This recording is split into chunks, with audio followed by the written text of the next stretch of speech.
again the headlines on Al Jazeera. Silvio Berlusconi, the former Prime Minister of Italy, has died at the age of 86. He had served 4 terms as leader. He was admitted to hospital in Milan on Friday for what aides said were pre-planned tests related to his leukemia. There are reports of explosions in the Sudanese city of Omdurman as fighting escalates between the army and rapid support forces. It follows a brief period of relative calm brought on by a 24-hour ceasefire. In Ukraine, more than 24 battles have taken place on the front line. Kyiv's military command says it's retaken 4 villages in the west of the Donetsk region. And Ukrainian officials say 3 people have been killed and 10 injured after Russian forces shelled a boat carrying flood evacuees from the Russian-occupied part of the Kherson region.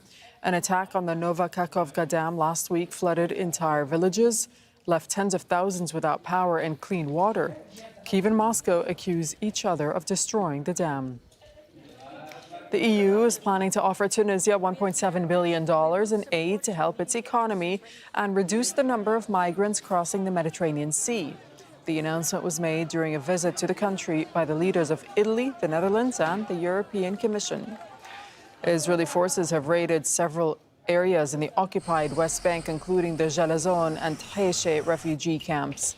1 Palestinian was injured near Jenin, and 7 others were arrested.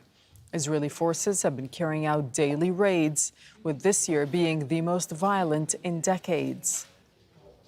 Several villages in the Philippines are on evacuation watch as fears grow about a volcanic eruption.